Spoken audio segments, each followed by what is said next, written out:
Frumoși mei săgetători, ce faceți, dragilor? Bine ați venit! Astăzi facem etalarea bonus pentru luna februarie 2026. Înainte să trecem la treabă, vreau să spun că am spus la toate zodiile și voi spune și la voi un soi de mantră, să spunem așa, în care suna cam așa. Fie ca aceste mesaje să ajungă la cât mai multe persoane care au nevoie de ele.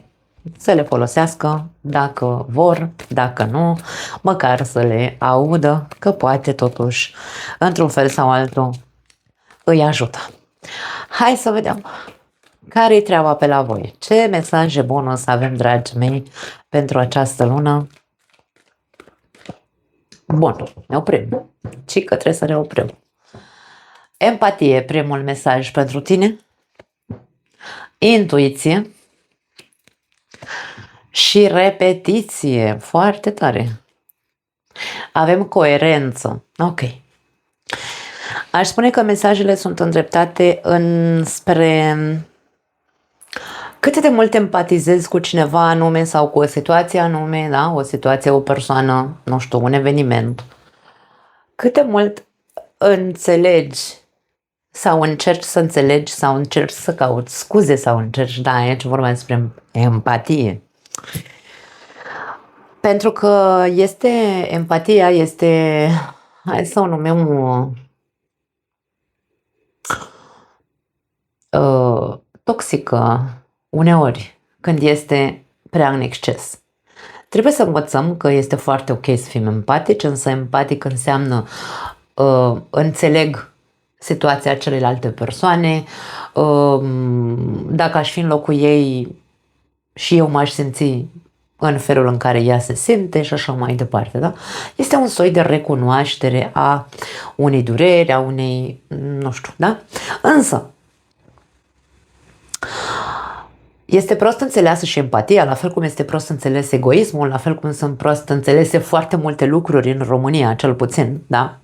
Nu, de fapt, nu doar în România. În general, la nivel global, umanitatea e, într-un fel sau altul, înțelege la fel, nu înțeleg eu de ce, însă cam asta e ideea. Empatia nu trebuie transformată în durere proprie. Eu mă pot pune în papucii tăi că treci printr-o situație complicată și să pot să empatizez cu tine și să încerc să te susțin moral, psihologic și așa mai departe, însă nu pot să-mi dau viața pentru tine, ca să ne înțelegem, da? Între ghilimele de rigoare.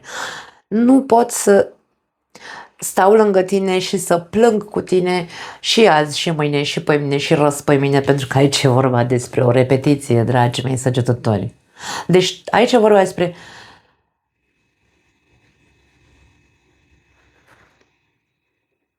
cât de mult repeți acest gest de empatie față de anumite persoane sau anumite situații.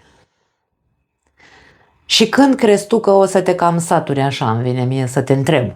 De ce? Pentru că aici e vorba despre ce-ți spune intuiția ta în legătură cu situația asta cu care tu empatizezi. Ce-ți spune intuiția ta în legătură cu persoana asta pe care o tot cocoloșești, da? Sau protejezi sau o înțelegi. Are coerență sau nu are coerență? Tu încearcă să discerni un pic, pentru că probabil este mult mai simplă situația și are rezolvare și cumva te menține într-o buclă, pentru că tu practic nu te asculți pe tine, ci nu aș spune că nu e vorba de a da bine aici, că sunt empatic doar ca să arăt eu că sunt persoană bună. Nu e despre asta aici. Însă este despre, ok, cât de sănătoasă e empatia asta pentru tine? Cât de sănătoasă e empatia în momentul în care tu vezi că se repetă un scenariu cu persoana asta cu care tu empatizezi sau în legătură cu situația asta, ca și cum se repetă mereu, domne, aceeași situație. Pentru că ți se cere coerență, ți se cere ascultă-ți intuiția, ca să vezi cât de mult rău probabil îți faci singur.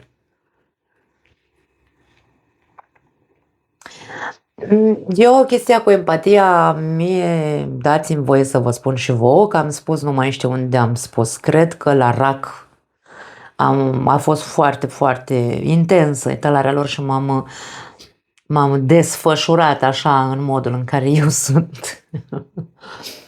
Însă am să spun și la voi că eu am o frază pe care o spun foarte mult și o am de mic copil, nu știu, așa m-am născut eu cu ea, habar n-am, că am și o piticii mei pe creier.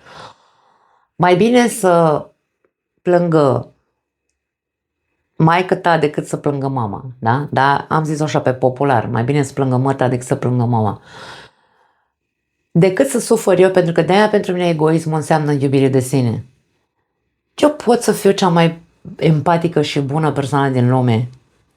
Dacă îmi văd că ceea ce primesc înapoi sau rezultatele acestei empatii ale mele și a acestei bunătăți ale mele îmi face rezultatele sunt negative, îmi face foarte mult rău în viața mea sau persoana cu care eu sunt empatică, cu care eu empatizez, profită mai mult de mine, deci nu are noimă, nu are logică, eu de-aia zic, ia mai să mai plângă și maică ta pentru că prea ești tu, da, așa, sufocant și deranjant și mai lasă-mă pe mine cu deranjurile tale, da? Deci cam asta este poziția mea, cel puțin în viața mea privată. Nu las pe nimeni să repete de 2 ori aceeași greșeală.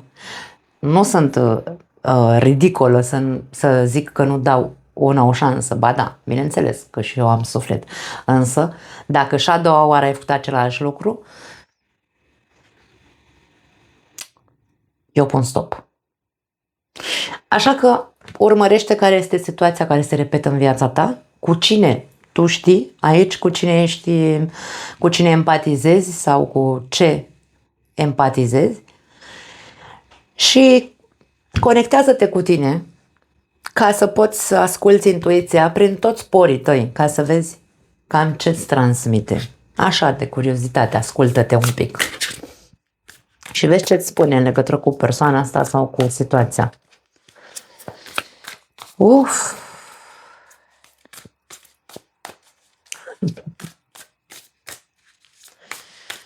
Da. Mai departe. 10 de monede. A avea totul este diferit pentru fiecare. Poate că tu îți dorești să nu... Aici nu vorbim despre partea financiară. 10 de monede. Știm că monedele înseamnă partea materială. Poate fi legată această empatizare ori cu un coleg de muncă, ori cu cineva care, de ce nu, poate e înstărit, ori, nu știu, poate fi o figură de autoritate, de ce nu 10 de monede, ia o carte, nu știu, așa, cu greutate, să zicem, da, din punct de vedere financiar.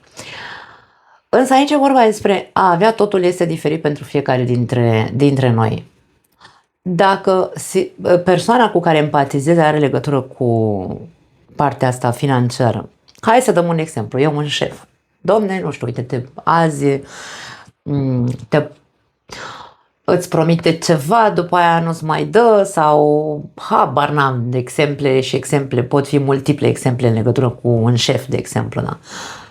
Ce faci? Empatizezi cu el, da, mă, că merge treaba prost acum la muncă, da, așa a fost și da, anul trecut când mi-a promis că îmi face și nu mi-a făcut. Și ceva se repetă constant. Și tu continui să empatizezi.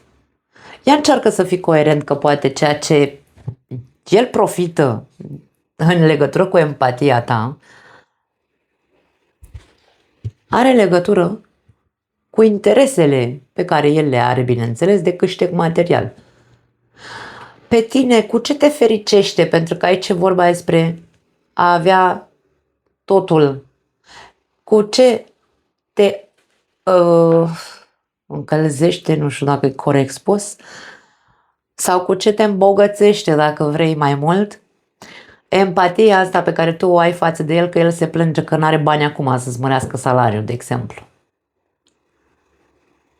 Ce-ar fi să empatizezi cu tine și să vezi de câte ori ai încercat să scoți mai mulți bani de la el și mereu a avut o scuză? 10 de monede nu e neapărat doar cartea finanțelor, poate fi cartea familiei, poate e vorba despre cineva din familia ta, care pentru tine înseamnă totul, nu știu, poate să fie un frate, o soră, un partener de viață,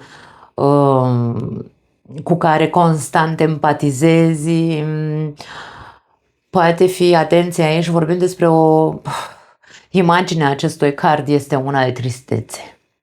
Avem o persoană pe niște scări aici, are o grămadă de pisici în jurul ei, e tristă, apatică, ca și cum în afară de pisicile astea n-am altceva la capul meu. Și sunt tristă și foarte abătută. Dacă ai parte de o persoană tristă, abătută în viața ta, cineva apropiat, 10 de monede, insist, e casa familiei. Cartea, pardon. Și tu în continuu empatizezi cu persoana asta.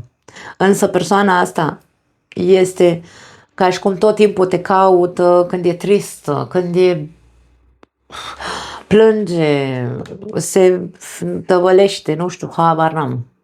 Da? Tu, fiind o persoană empatică, încerci să, nu știu, îi oferi tot acestei persoane. Știi tu ce înseamnă tot pentru persoana asta tristă?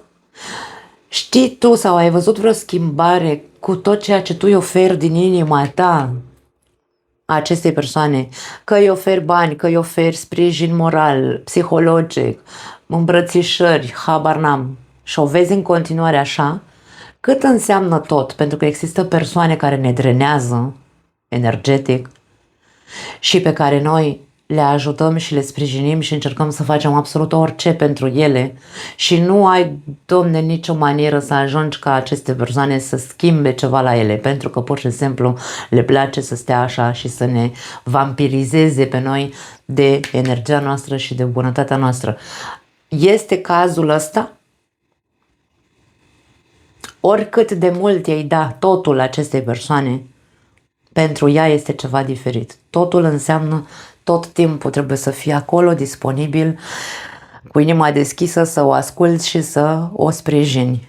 Însă nu vrea să facă nimic din ce se vede. E cel mai dureros dacă e vorba de cineva apropiat ție, pentru că, bineînțeles, atunci când e vorba de cineva foarte apropiat, ne este foarte greu să fim coerenți și ne este foarte greu să punem o limită, însă aici e ca și cum ți se cere, trebuie să îi pui o limită, pentru că această persoană nu cunoaște o limită. Vrea totul. Totul și tot timpul ceva de la tine. Wow! Nebunul! Riscă, pentru că fiecare dimineață este un nou început. E ca și cum ți se spune, riscă-te și spune odată că nu ești disponibilă pentru ea. Riscă-te sau asumă-ți riscul și ascultă-ți intuiția și vezi ce-ți spune despre această situație care se repetă cu persoana asta. Și fă ceva, pune o limită. Nebunul nu are niciun bagaj, în tarotul clasic știm foarte bine, este o persoană cu cum se spune, mi iese în spaniolă, o trăistuță, da, că nu mi-e așa cuvântul, o trăistuță în spate, n-are nicio treabă, omul, nu. De-aia se spune că e nepăsător într-un fel sau altul, dar aici nu vorbește despre nepăsare, aici vorbește despre a-ți da tu voie să nu te mai încarci cu bagajele acestei persoane care niciodată nu are nimic suficient, nu cunoaște suficientul această persoană.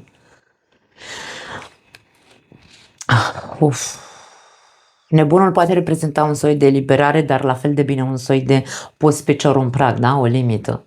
Avem 5 de monede. Nimic nu este niciodată atât de lipsit de speranță pe cât pare.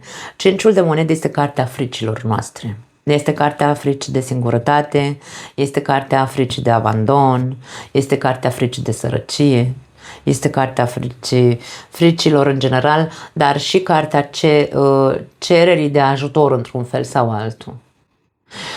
Ideea care este aici? Se repetă scenariul care are legătură oricum. Persoana asta poate fi o persoană apatică, suferindă, o persoană care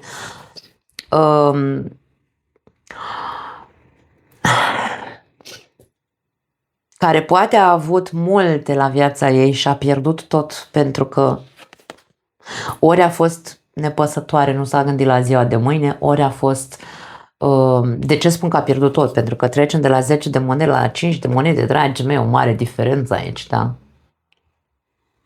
Și aici vorbim despre faptul că e posibil ca această persoană să fi suferit pierderi din toate punctele de vedere și aici să vorbim despre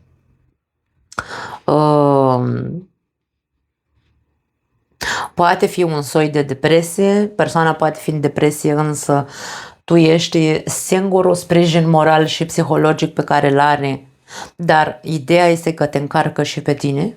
Încearcă să te întrebi, vezi dacă vezi schimbări în tine, pentru că dacă te vezi și tu că începi să fii mai apatic, mai fricos, mai nu știu, habar n-am, tot felul de senzații de genul ăsta, încearcă să vezi că este din cauza faptului că te-a băgat în spirala de inconștient, spirala asta de plâns, de milă, de frici, de fără speranță, da? Atenție mare la acest aspect. Avem împăratul. Să fii o autoritate în propria viață implică multă responsabilitate. Da, poate ți este frică și ție, într-un fel sau altul, să scoți din viața ta această persoană sau ți este frică să-i pui o limită pentru că nu știi, băi, dacă îi zic nu, cine știe, poate cade mai rău în depresie, poate face alte prostii, poate face alte chestii, da? Fiecare dintre noi avem, într-un fel sau altul, intuiția noastră ne zice, băi, nu pot să-i spun aia, nu pot să-i spun aia, pentru că poate exista un cert pericol. Însă, aici e vorba despre, ok, oprește-te și încearcă să evaluezi foarte bine ce tip de cuvinte poți să folosești sau în ce mod poți să-ți folosești cuvintele aici cu împăratul, autoritate, da? Însă în așa fel încât să fie, hai să spunem, să nu sune a acuzare, ci să sune a protecție, pentru că împăratul e protector. Indiferent prin ce trece această persoană, tu poți să empatizezi în continuare cu ea, însă singurul lucru pe care această persoană trebuie să o faci să creadă, să spunem așa, este să se simtă în siguranță, însă lasă-i clar că nu-i vei mai permite să stea pur și simplu să se plângă și să te intoxice cu aceste probleme pe care le are sau cu această viziune negativistă sau nu știu, fără să schimbe absolut nimic, da? Deci aici este așa, cumva taca, mă plâng, dar nu vreau să fac nimic, doar stau și mă plâng și îl intoxic și pe celălalt cu energia mea negativă, da? Acum,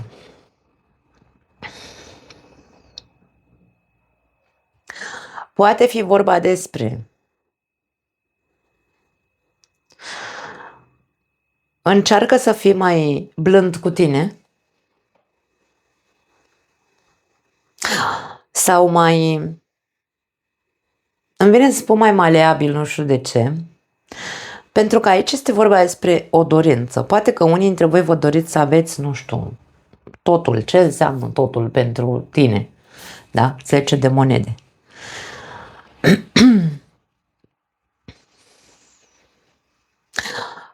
Însă e ceva ce intuiția ta te avertizează și îți spune, ok, nu e momentul să faci asta acum. Nu te arunca ca nebunul în situația asta în care vrei tu totul, nu știu despre ce e vorba, deocamdată nu am niciun indiciu clar ca să fie vorba, că e vorba despre bani, despre relații, despre altceva. Deocamdată aș spune, ascultă-ți intuiția și fii maleabil cu tine și vezi care sunt riscurile, pentru că aici avem un mesaj de risc și următoarea carte este 5-ul de monede, care poate să însemne pierderi. Cât de mult ești, ți-aș pune întrebarea asta, cât de mult ești pregătit să pierzi, dacă e vorba de finanțe aici, cât de mult ești pregătit să pierzi sau cât de pregătit ești să pierzi dacă decizi până la urmă să te riști să faci, nu știu, că tu vrei totul aici, ca și cum totul sau nimic. Întreabă-te cât ești de pregătit să pierzi. Pentru că aici tu ai nevoie să fii responsabil. Poate fi o situație care s-a mai repetat. Ai mai alergat în trecut după ceva ce, nu știu, după acel totul, da? Ai mai alergat și până la urmă nu ai avut de câștigat. Așa că încearcă într-un fel sau altul să fii foarte coerent cu ceea ce, cu fosta situație în care ai avut de pierdut. Cum a fost scenariul? Încearcă să dai timpul înapoi, îmi vine să spun. Ca să faci mai bine de data asta. Să nu te arunci cu capul înainte.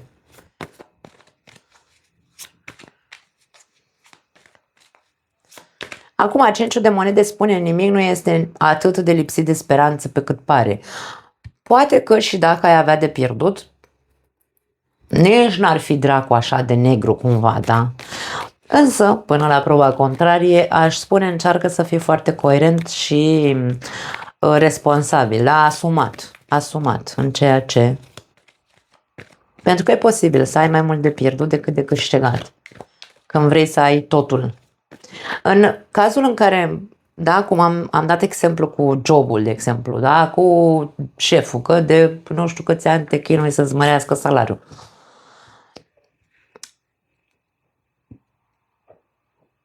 Și tu nu vrei să-ți pierzi jobul ăla, că aici e ca și cum a avea totul e diferit pentru fiecare dintre noi. Dom'le, empatizez, îl iert și de data asta, îl înțeleg că vine criza, că ce știu, habar n-am ce ne zice fiecare dintre noi.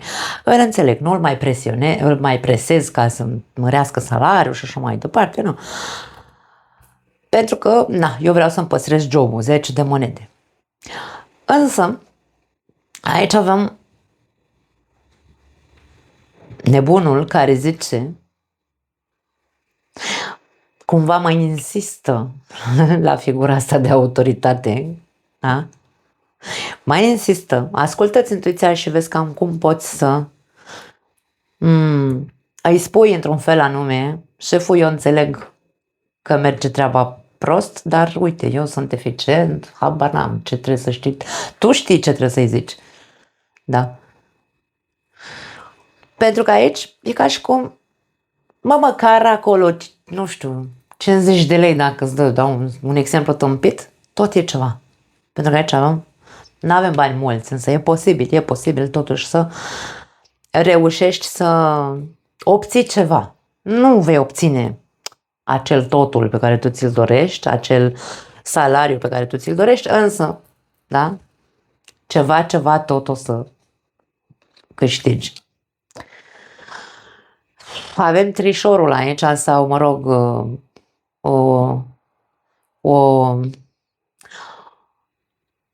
o mască, mincinos, cineva e mincinos aici, la Îngerii Iubirii. Poți să iubești fără frică? Uf, ce contradicții! Și învățați să vă cunoașteți unul pe celălalt.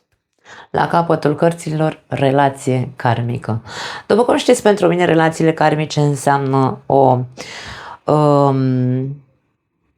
un contract pe care l-am semnat cândva, pe care nu ni-l amintim, bineînțeles, cu o persoană pe care o trebuie să o întâlnim pe acest pământ într-un anumit moment al vieții noastre, pentru că avem de experimentat împreună și învățat ceva, da?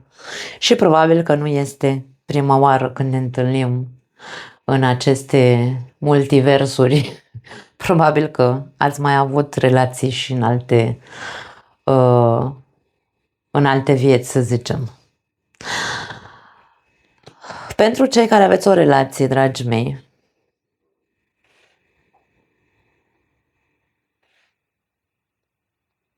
Poate fi vorba despre o relație de totul sau nimic aici. Dar totul nu putem avea, e ca și cum aici ne înșelăm, ne păcălim, da? Cu acest card de păcăleală, de minciună, de trădare, e aici trădătorul, da?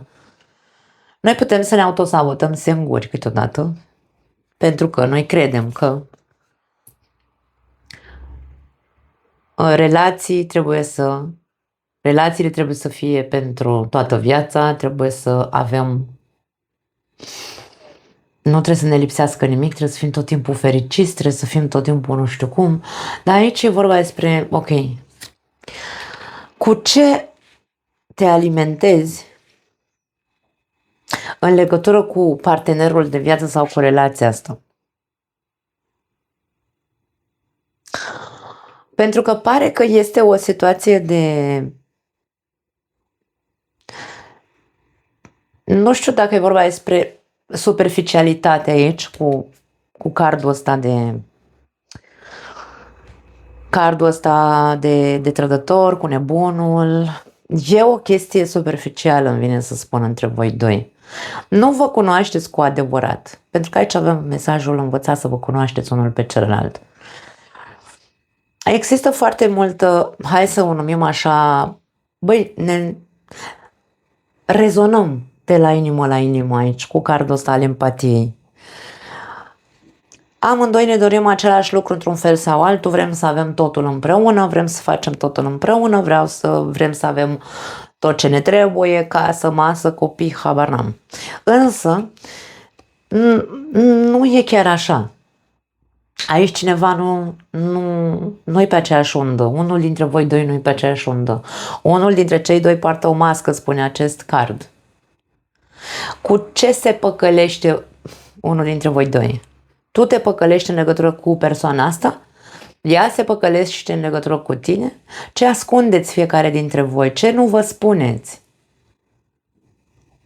Pentru că aici pare că este o relație solidă cu zecele de monede, însă o relație superficială cu nebunul, că într-un fel sau altul ca și cum fiecare are interesul lui aici în relația asta, și cinciul de monede ne vorbește despre frică.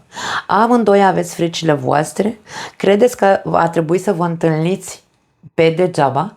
Dacă amândoi sunteți plini de frici și amândoi repetați un cerc vicios mental în care nu încercați să intrați adânc în viața celuilalt, adică totul e așa superficial, nu scormonim sau nu ne lăsăm scormoniți ca să ne cunoaștem toate năravurile, da? Pur și simplu trăim. Însă ce să vezi? Că fiecare dintre noi simțim și fiecare dintre noi percepem și fiecare dintre noi intuim anumite gesturi, Pentru că noi credem că dacă nu cunoaștem limbajul corporal și folosim doar simțul văzului, avem claritate. Nu, dragii mei, limbajul corporal îl știm cu toții intuitiv. Pentru că o persoană poate să nu-ți spună absolut nimic, însă tu să-i vezi mimica feței și deja îți dai seama că ori se întâmplă ceva, ori nu i-a convenit ceva ce e zis, sau invers, da? Că și cealaltă persoană te citește pe tine. Și intuiția noastră ne spune tot timpul: e ceva aici ce nu... Și ce faceți? Pentru că aici vi se spune puteți să iubiți fără frică. E vorba despre această persoană că puteți să o iubiți fără frică? Habar n-am. Voi știți. Nu știu. Cine crezi că e responsabil să răspundă la întrebarea asta? Tu. Pentru că tu cunoști persoana. Mie cărțile nu spun că poți să iubești fără frică această persoană. Îmi spun că dacă îți deschizi sufletul pentru a da și a primi, deschideți sufletul, că le-am în spaniolă și mă încurc câteodată în traducere, deschideți sufletul pentru a da și a primi energiile sau energia cea mai elevată dintre toate, adică iubirea, Doamne. Aici avem foarte multă înțelegere și empatie și așa mai departe și mi-e milă de tine sau habar n-am, alte chestii. Poate fi și asta.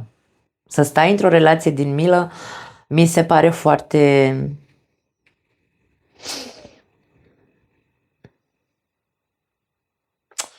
Da, nu am de ce să zic eu cum mi se pare. În fine, ideea este...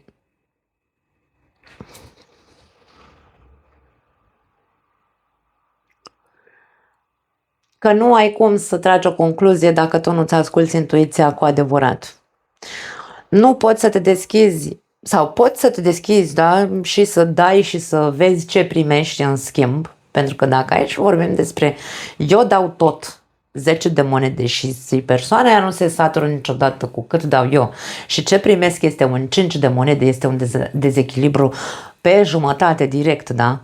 Deci aici vorba despre, ok, ori trebuie să pui niște limite, ori trebuie și să zici, îmi pare rău că ești așa de tristă ca persoană, da? Partenerului îi spui, îmi pare rău că ești atât de tristă, atât de, nu știu, supărată, că nu-ți merge bine în ultima perioadă, habar n-am, dar hai să vedem ce facem pentru că situația asta se repetă de prea mult timp. Eu am ajuns aici să intuiesc sau să cred că tu nu mă iubești, de exemplu, pentru că eu nu pot să ajung la sufletul tău, nu vrei să te deschizi, nici eu nu mă deschid la rândul meu pentru că dacă tu nu oferi, eu nu pot să ofer. Deci aici cam asta vor cărțile să ne spună, da? Ce facem? Ce facem cu ce vedem aici?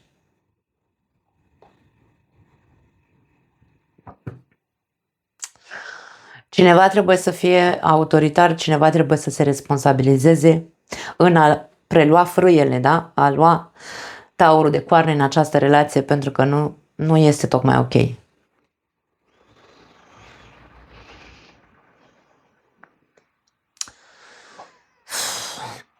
Pentru cei singuri,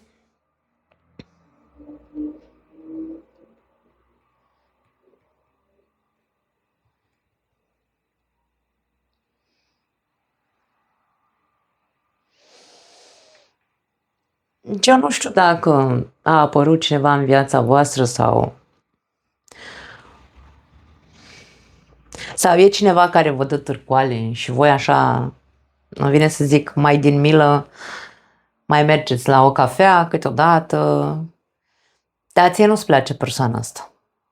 Este o chestie care e un soi de, îmi vine să spun, respingere instinctivă, poate fi o protecție instinctivă a noastră, pe care o avem cu toții, bineînțeles.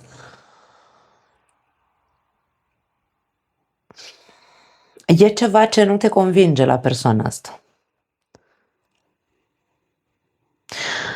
De ce? Pentru că probabil îi lipsește ceva ce nu se ridică ori la standardele tale, ori la, nu știu, valorile tale, pentru că fiecare dintre noi avem o axă de valori, da, într-un fel sau altul, sau ar trebui să avem. Și ceva nu se pupă. Ideea este că nu e prima oară, nu e prima persoană care intră în viața ta, pentru că ceva constant se repetă, sau s-a repetat, da? Care,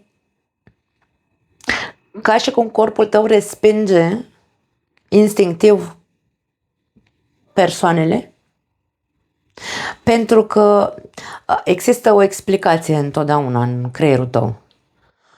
Nu sunt suficient de omenoși, nu sunt suficient de empatici, nu sunt suficient de spirituali, poate să fie, nu sunt suficient de bogați sau nu sunt suficient de, nu știu, crescuți.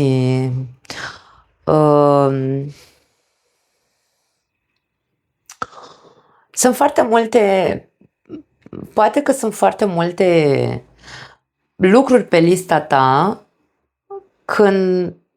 pentru un partener ideal. Acum poate să fie un autosabotaj, atenție pentru unii dintre voi, da? Pentru cei singuri. Pentru că vorbim despre ceva repetitiv. Găsești nod în papură întotdeauna, dar aici se spune poți să iubești fără frică. Poți să iubești fără frică în momentul în care îți dai voie să nu mai respingi din start persoanele care chipurile tu simți că nu sunt așa cum trebuie să fie, cum era scris pe lista ta. Ți se cere coerență în legătură cu persoanele noi care intră în viața ta și pe care le respingi din start pentru că nu îndeplinesc toată acea, da, nu bifează toată acea listă pe care o ai tu. Învață să cunoști persoana cu bune și cu rele, pentru că fiecare dintre noi avem și părți luminoase și părți obscure, dragii mei. Și tu, dacă te cauți, cu siguranță vei găsi și partea ta negativă. Asta nu înseamnă că nu poți să te... că nu poți să... Pardon, că nu poți să-ți dai voie să cunoști persoana și să o respingi din start fără niciun drept la replică, da? Acum, aici avem mesajul relație karmică. Trebuie să fie un indiciu, îmi vine să spun, pentru unii dintre voi, ca o întrebare. De ce a trebuit să intre persoana asta în viața mea? Relație karmică, nu avem parte doar de o relație karmică în această viață. Nu avem de unde să știm câte contracte am semnat noi cândva, undeva. Da?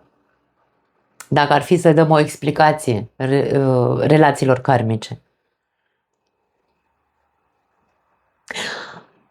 Vorbind despre faptul că din start se refuză o cunoaștere mai în detaliu a acelei persoane care intră în viața ta și e vorba despre o repetiție continuă, întreabă-te care e motivul pentru care persoana asta a trebuit să ajungă în viața mea acum, în acest moment al vieții mele. Pentru că poate ceva ai de învățat de acolo. N-ai de unde să știi niciodată dacă nu te riști. Cine nu riscă, nu câștigă. Bineînțeles că poate fi vorba, bineînțeles că intuiția ta poate să spună, băi, nu, e că mie nu miroasea bine persoana asta, o văd că parcă mi se pare că e falsă, că e nu știu cum. Ok, dă-i prezumția de vinovăție până la proba contrarie, ca să ți se adeverească ție că într-adevăr persoana asta este așa cum intuiești tu, dă-ți voie să o cunoști. Și în momentul în care ai văzut că a avut tendința să te mintă pe față sau să te, nu știu, să te manipuleze într-un fel sau altul, atunci ai plecat de acolo. Ai învățat ce trebuie să înveți din relația. Ai răspuns la întrebarea de ce a trebuit să intre persoana asta în viața mea. Dar nu te păcăli singur că tu vrei totul sau nimic din punct de vedere al iubirii. Nu există totul sau nimic. Adevărul e undeva la mijloc întotdeauna. Nu putem să pretindem că vrem... Ui, n-a căzut nimic. Le luăm pe astea că au vrut să cadă pe jos. Nu putem să pretindem că trebuie să avem totul neapărat în această viață. Nu. Nu există totul, nu există nimic. Există doar mijlocul. Ca să ajung să am totul, trebuie să experimentez. Când nu vreau să experimentez, nu am nimic. Așa că... Da, hai să vedem ce a căzut pe aici. Avem acceptare și excentricitate. Da, anumite lucruri trebuie să acceptați și voi. Despre voi, despre viață, despre situația asta.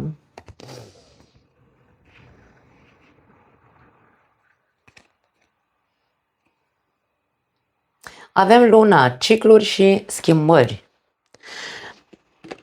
Cu toții trecem printr-o perioadă de schimbare la nivel mondial, dragii mei, nu doar, da, nu doar săgetătorii, nu doar, ce știu, alte zodii, nu, toți.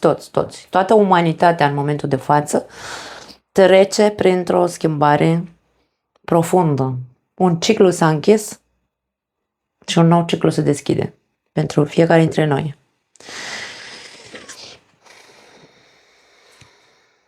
Și avem copacul, stabilitate și creștere. Tot ceea ce Da, acest ciclu de schimbări prin care trecem fiecare dintre noi are rolul să ne facă să creștem și, bineînțeles, să ne ancorăm cumva, da? Copacul știm că este o plantă, dacă îmi dați voie să spun așa, care în general are rădăcinile la fel de mari ca și coroana. Are nevoie, asta este stabilitatea unui copac. Asta este ceea ce trebuie să învățăm și noi, oamenii pe această planetă, da? Trebuie să avem picioarele pe pământ, la fel cum mintea este destul de evoluată și de deschisă să accepte anumite lucruri, acceptare, anumite lucruri care, bineînțeles că nu ne convin, că na, e normal să ne deranjeze anumite lucruri, da? Ce avem la capătul cărților? Vrăjitoarea, magie și blesteme. Ce faceți? Credeți că, vezi, Doamne, sunt blestemată, mie nu merge bine, nici financiar, nici în iubire, nici că ce-o avea, Doamne, nu? Cam asta e ideea aici cu asta. Sunt doar, nu aș spune invenții, dar aici are legătură cu fricile astea pe care le vedem. Ca și cum numai mie mi se întâmplă lucrurile astea. Nu, stai liniștită, nu ți se întâmplă numai ție.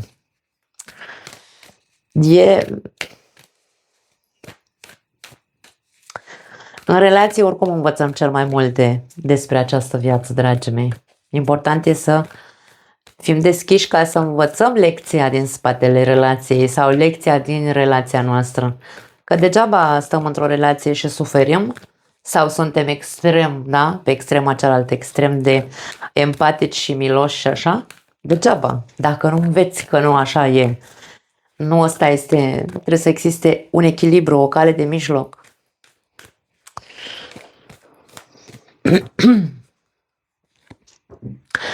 Avem meriți zahăr, nu sare, bineînțeles. Meriți să iubești fără frică, meriți. Bine să spun, meriți să nu mai repeți un anume scenariu, tu știi. Meriți sare, meriți dulce, pardon, sare, meriți dulce, nu sărat. Cui dai tu mai multă? Dai, probabil, aici cu empatia asta, dai mai mult celorlalți în loc să te gândești întâi la tine și cea mai mare greșeală. Încrederea este fructul timpului și al muncii. Dacă tu nu muncești cu tine să ai încredere și cealaltă persoană nu muncește cu ea ca să îți ofere încredere sau să îți arate că poți să ai încredere în ea, nu putem să vorbim despre totul aici, da?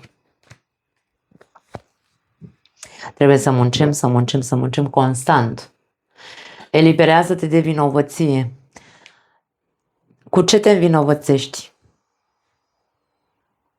De multe ori spunem, nu trebuia să fac aia în trecut, nu trebuia să fac aia la altă. E o repetiție aici. Constant te învinovățești de ceva. Dacă n-aș fi făcut nu știu ce, ok, ai făcut. Și care-i treaba? Ajunge.